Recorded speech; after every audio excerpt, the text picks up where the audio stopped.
Hello बच्चों, आप लोग कैसे हैं। मैं धर्म इंस्टीट्यूट में आपका स्वागत करता हूं। बच्चों, हम लोग जो है क्लास 12 की हिंदी मीडियम में बायोलॉजी की एनसीईआरटी पढ़ रहे हैं। ये चैप्टर नंबर 6 है, वंशागत का आणविक आधार। चैप्टर नंबर 6 का ये जो है 7वां लेक्चर होगा। इसके पहले हमने बच्चों जो है 6 लेक्चर जो है अपलोड कर दिए है, उसको जाकर आप लोग जो है हमारे चैनल पर देख लीजिएगा। ये 7वां लेक्चर है। 7वें लेक्चर में जो टॉपिक हम लोग ले रहे हैं वो है आनुवंशिक पदार्थ के गुण। बच्चों, हम लोग जो है जानते हैं कि आनुवंशिक पदार्थ के गुण क्या होते हैं। उनकी प्रॉपर्टी के बारे में हम लोग जानने का प्रयास करेंगे। डीएनए बनाम जो है आरएनए की बात करेंगे। बच्चों, आप लोग जानते हैं कि जो आनुवंशिक पदार्थ होता है वो डीएनए और आरएनए होता है किसी भी जीव में। और डीएनए और आरएनए की डिस्कवरी कैसे हुआ था, इसके बारे में हम लोग जो है डिटेल में अध्ययन करेंगे। उसके बाद आनुवंशिक पदार्थ के गुण जानेंगे कि उनकी प्रॉपर्टी क्या होती है। ओके बच्चों। बच्चों, हम लोग जानते हैं कि पिछली चर्चाओं से यह स्पष्ट है कि बच्चों ध्यान दीजिएगा कि पिछली चर्चाओं से यह स्पष्ट है कि प्रोटीन बनाम डीएनए के बीच जो भी विवाद आनुवंशिक पदार्थ को लेकर था वह अब स्पष्ट रूप से हार्शे व चेज के प्रयोग से सुलझ चुका है। बच्चों, आप लोग जानते हैं कि पिछली चर्चाओं से यह स्पष्ट है कि प्रोटीन बनाम डीएनए के बीच जो भी विवाद आनुवंशिक पदार्थ को लेकर था वह अब स्पष्ट रूप से हार्शे व चेज के प्रयोग से सुलझ चुका है। बच्चों, आप लोग जानते हैं कि पहले ये कहा जा रहा था कि जो आनुवंशिक पदार्थ है वो प्रोटीन है या डीएनए है। तो बाद में हार्शे और चेज का जो एक्सपेरिमेंट था, जो प्रयोग था, उससे ये बात जो है निश्चित हो गया था कि जो डीएनए है वह एक प्रकार का आनुवंशिक पदार्थ है। लेकिन आरएनए भी एक प्रकार का आनुवंशिक पदार्थ है। ओके बच्चों। अब यह समान हो चुका है कि अब यह समान हो चुका है कि डीएनए आनुवंशिक पदार्थ के रूप में कार्य करता है। बच्चों, आप लोग जानते हैं कि ये काफ़ी दिनों तक, काफ़ी वर्षों तक जो है विवाद चल रहा था कि जो आनुवंशिक पदार्थ है किसी भी जीव में, जो आनुवंशिक पदार्थ है वो डीएनए है या प्रोटीन है। तो हार्शे और चेज के प्रयोग ने ये चीज़ें सिद्ध कर दिया कि प्रोटीन जो है आनुवंशिक पदार्थ नहीं है, जो है केवल और केवल डीएनए और आरएनए ही आनुवंशिक पदार्थ है किसी जीवों में। अब जानते हैं आनुवंशिक पदार्थ क्या होता है। ओके बच्चों। तो अब ये सारी चीज़ें निश्चित हो गया कि डीएनए आनुवंशिक पदार्थ के रूप में कार्य करता है। फिर भी यह स्पष्ट हो गया कि कुछ विषाणुओं में, फिर भी इसके बाद भी डीएनए तो सिद्ध हो गया, लेकिन अभी आरएनए की बातें चल रही है। फिर भी यह स्पष्ट हो गया कि विषाणुओं में आरएनए आनुवंशिक पदार्थ के रूप में कार्य करता है। कौन कौन से विषाणु की बात करेगा, तो जिस विषाणुओं का यहाँ पर नाम लिया जाता है वो है tobacco Mosaic virus. Tobacco Mosaic virus में कौन सा आनुवंशिक पदार्थ पाया जाता है, आरएनए पाया जाता है। क्यूबीटा बैक्टीरियोफेज, क्यूबीटा बैक्टीरियोफेज में कौन सा आनुवंशिक पदार्थ पाया जाता है, तो वो जो है आपका आरएनए आनुवंशिक पदार्थ है। आदि में क्या है, ये आदि सब आनुवंशिक पदार्थ है। इसका मतलब ये हुआ बच्चों कि आप लोग जान चुके हैं, अब ये चीज आप लोगों को पता हो चुका है कि डीएनए और आरएनए ही एक प्रकार के जो है किसी भी जीवों में आनुवंशिक पदार्थ का कार्य करता है। जिसमें अधिकतर जीवों में लगभग जो है डीएनए ही आनुवंशिक पदार्थ का कार्य करता है, जबकि कुछ जीवों में आरएनए भी आनुवंशिक पदार्थ का कार्य करता है। और आरएनए आनुवंशिक पदार्थ का कार्य जिसमें करता है वो है आपका टोबैको मोजाइक वायरस, क्यूबीटा बैक्टीरियोफेज आदि में जो है आरएनए आनुवंशिक पदार्थ के रूप में कार्य करता है। ओके बच्चों। अब हम नई लाइन से देखते हैं। बच्चों ध्यान दीजिए कि एक अणु जो आनुवंशिक पदार्थ के रूप में कार्य करता है, बच्चों ध्यान दीजिए कि एक अणु जो आनुवंशिक पदार्थ के रूप में कार्य कर सकता है वह निम्न मानदंडों को अवश्य पूर्ण करता है। बच्चों ध्यान दीजिएगा कि एक जो है आनुवंशिक पदार्थ है के लिए जो है कौन कौन से मापदंड जो है बताए गए हैं कि वो आनुवंशिक पदार्थ कब होगा, कैसे होगा। इसकी जो है निम्न मापदंड दिया गया है। जैसे जो पहला मापदंड है बच्चों, जो पहला पॉइंट है इसमें देखिएगा, वो है यह अपना प्रतिकृत बनाने में सक्षम है। बच्चों ध्यान दीजिएगा कि जो एक आनुवंशिक पदार्थ के लिए जो मापदंड है, जो बहुत सारे मापदंड है, उसमें ये पहला मापदंड यह होना चाहिए आनुवंशिक पदार्थ के लिए कि यह अपना प्रतिकृत बनाने में सक्षम है। बच्चों ध्यान दीजिएगा कि जो प्रतिकृत का मतलब है डीएनए से डीएनए का बनाना या पुरानी कॉपी करना, ऐसे समझिए कॉपी करना, यानी कि एक डीएनए का डीएनए ही बनना क्या होता है, प्रतिकृत। तो पहला मापदंड क्या होना चाहिए, यह अपना प्रतिकृत बनाने में सक्षम है। बच्चों दूसरा देखते हैं क्या होता है मापदंड इसका। दूसरा ये है, इसे रचना व रासायनिक संगठन के आधार पर स्थित होना चाहिए।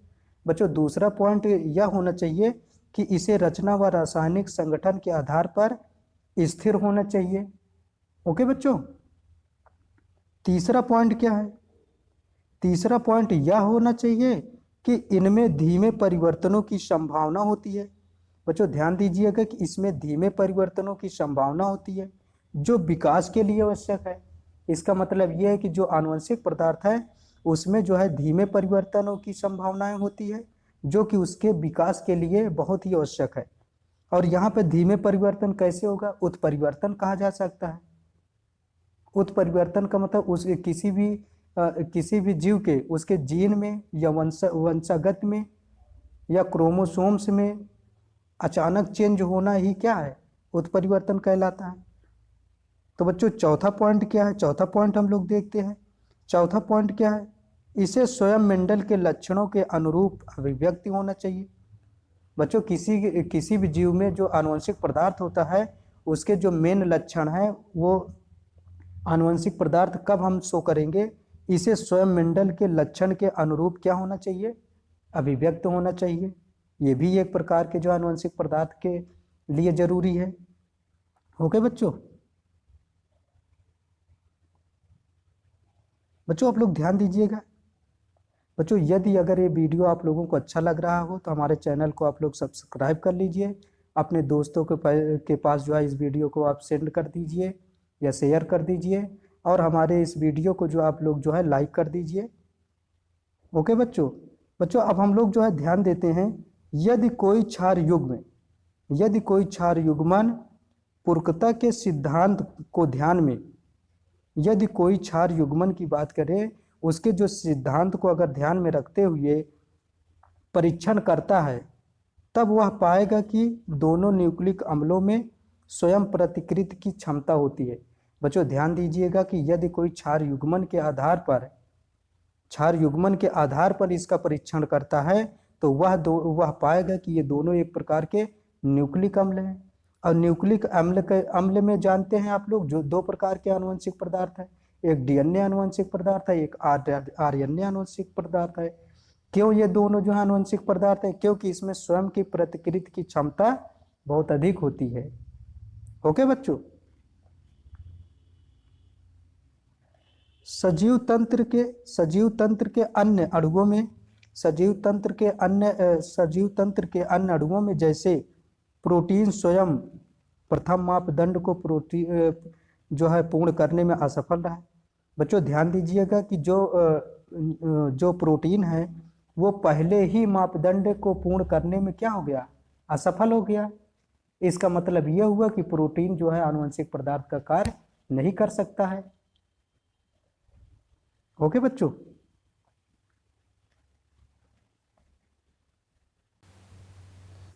बच्चों अब आप लोग जो है ध्यान दीजिएगा कि आनुवंशिक पदार्थ का अस्थायित्व, बच्चों ध्यान दीजिए कि जो आनुवंशिक पदार्थ का अस्थायित्व है, आनुवंशिक पदार्थ का जो अस्थायित्व है उसकी एक प्रमुख विशेषता जो ग्रिफिथ के रूपांतरित कारक से स्पष्ट है। बच्चों ध्यान दीजिएगा जो आनुवंशिक पदार्थ का अस्थायित्व है उसकी एक प्रमुख विशेषता जो ग्रिफिथ के रूपांतरित कारक से स्पष्ट है, जिसमें ताप से जीवाणु की मृत्यु हो जाती है। बच्चों ध्यान दीजिए ग्रिफिथ के रूपांतरित सिद्धांत से या कारक से ये चीजें पता लगा है कि जिसमें जो है ताप से जीवाणु की मृत्यु हो जाती है, लेकिन आनुवंशिक पदार्थ की कुछ विशेषताएं नष्ट नहीं हो पाती है। बच्चों ध्यान दीजिए, ग्रिफिथ के रूपांतरित कारक से यह स्पष्ट होता है कि जिसमें जो है ताप से जीवाणु की मृत्यु हो जाती है, लेकिन कुछ आनुवंशिक पदार्थ की कुछ विशेषताएं ऐसे भी है जो कि नष्ट नहीं हो पाती है। ओके बच्चों। और डीएनए के परिप्रेक्ष्य में इस बात को और अच्छे ढंग से समझ सकते हैं कि डीएनए का दोनों रज्जुक एक दूसरे के पूरक होते हैं। बच्चों आप लोग ध्यान दीजिएगा, डीएनए के परिप्रेक्ष्य में इस बात को और अच्छे ढंग से जो है समझ सकते हैं कि डीएनए का दोनों रज्जुक एक दूसरे के पूरक होते हैं, यानी कि डीएनए में जो दो रज्जुक पाए जाते हैं वो एक दूसरे के क्या होते हैं, पूरक होते हैं या विपरीत होते हैं, जो गर्म करने पर एक दूसरे से अलग हो जाते हैं, जो गर्म करने से एक दूसरे से अलग हो जाते हैं। बच्चों ध्यान दीजिए कि जो डीएनए में दो प्रकार के स्ट्रैंड पाए जाते हैं, दो प्रकार के रज्जुक पाए जाते हैं जो एक दूसरे के क्या होते हैं, पूरक होते हैं, जिसके कारण अगर यदि इसको गर्म किया जाता है तो ये एक दूसरे से क्या हो जाते हैं, अलग हो जाते हैं। ओके बच्चों। लेकिन पुनः उचित स्थिति के आने पर लेकिन ये पुनः उचित स्थिति के आने पर एक दूसरे से जुड़ भी जाते हैं। बच्चों ध्यान दीजिए कि जो डीएनए होता है उसमें के दो रज्जुक जो पाए जाते हैं, उसमें वो एक समय ऐसा भी आता है जब एक दूसरे से अलग नहीं होते हैं, लेकिन जब कभी उचित समय आता है तो एक दूसरे से क्या हो जाते हैं, जुड़ भी जाते हैं। आरएनए के प्रत्येक न्यूक्लियोटाइड पर जबकि आरएनए के प्रत्येक न्यूक्लियोटाइड पर 2 हाइड्रॉक्सिल समूह मिलता है। बच्चों ये बहुत ही इंपॉर्टेंट जो है एमसीक्यूज बनेगा कि आरएनए के प्रत्येक न्यूक्लियोटाइड पर 2 हाइड्रॉक्सिल समूह मिलता है। यह क्रियाशील समूह है, जो कि क्या है, क्रियाशील समूह है, जिससे आरएनए अस्थिर व आसानी से विखंडित हो जाता है। बच्चों आप लोग ध्यान दीजिएगा कि आरएनए के प्रत्येक न्यूक्लियोटाइड पर 2 हाइड्रॉक्सिल समूह मिलता है। यह क्रियाशील समूह है जिससे आरएनए अस्थिर व आसानी से क्या हो जाता है, विखंडित हो जाता है। विखंडित हो जाता है। इस कारण से डीएनए रासायनिक संगठन की दृष्टि से कम सक्रिय व संरचनात्मक दृष्टि से अधिक अस्थायी होता है। तो बच्चों ध्यान दीजिएगा, इस कारण से डीएनए रासायनिक संगठन की दृष्टि से तो कम सक्रिय होता है, लेकिन संरचनात्मक की दृष्टि से अधिक अस्थायी होता है। इस कारण दोनों न्यूक्लिक अम्लों में यही कारण है कि दोनों न्यूक्लिक अम्लों में डीएनए एक अच्छा आनुवंशिक पदार्थ माना गया है।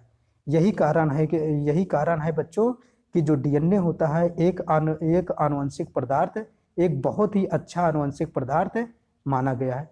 जबकि बच्चों हमने आपको पहले भी बता दिया है कि सबसे पहले जो आनुवंशिक पदार्थ की खोज हुई थी वो आरएनए था, उसके बाद जो है डीएनए की खोज हुई थी। ओके बच्चों ये ध्यान दीजिए कि ये बहुत ही इंपॉर्टेंट पॉइंट है। वास्तव में डीएनए में यूरेसिल की जगह थायमीन होने के से उनमें एक अधिक स्थायित्व मिलता है। बच्चों ध्यान दीजिएगा कि वास्तव में डीएनए में यूरेसिल की जगह थायमीन होने से उनमें एक अधिक स्थायित्व मिलता है, तो बच्चों ध्यान दीजिएगा आप लोग। ओके बच्चों अब हम लोग जो है नई लाइन से देखते हैं। दोनों आरएनए व डीएनए, बच्चों ध्यान दीजिए, दोनों आरएनए व डीएनए उत्परिवर्तित हो सकते हैं। वास्तव में आरएनए अस्थायी व तीव्र गति से उत्परिवर्तित होता है। बच्चों ध्यान दीजिएगा कि दोनों आरएनए व डीएनए उत्परिवर्तित हो सकते हैं। वास्तव में आरएनए अस्थायी व तीव्र गति से उत्परिवर्तित होता है। परिणाम स्वरूप जो है विषाणुओं में आरएनए जीनोम मिलता है, जिसके कारण जो है विषाणुओं में आरएनए जीनोम मिलता है। उसकी जीवन अवधि छोटी व तेजी से उत्परिवर्तित व विकसित होने वाली होती है। बच्चों आप लोग जो है ध्यान दीजिएगा, दोनों आरएनए व डीएनए उत्परिवर्तित हो सकते हैं। वास्तव में आरएनए अस्थायी व तीव्र गति से उत्परिवर्तित होता है। परिणाम स्वरूप विषाणुओं में आरएनए जीनोम मिलता है, जिसके कारण जो है विषाणुओं में आरएनए जीनोम मिलता है। उसकी जीवन अवधि छोटी व तेजी से उत्परिवर्तित व विकसित होने वाली होती है।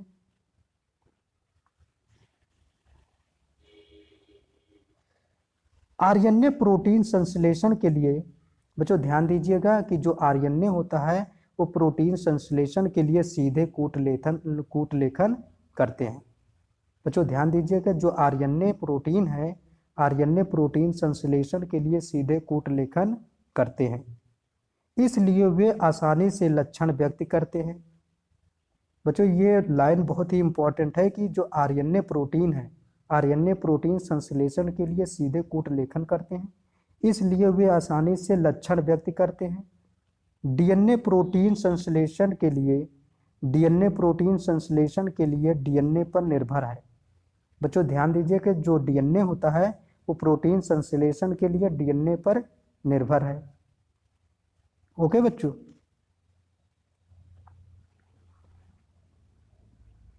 प्रोटीन संश्लेषण की जो है सारी व्यवस्था आरएनए से विकसित होती है। बच्चों आप लोग जो है ध्यान दीजिएगा कि प्रोटीन संश्लेषण की सारी व्यवस्था कहाँ से विकसित होती है? आरएनए से विकसित होती है। बच्चों ध्यान दीजिएगा कि प्रोटीन संश्लेषण की सारी व्यवस्था कहाँ से होती है? तो वो आरएनए से विकसित होती है।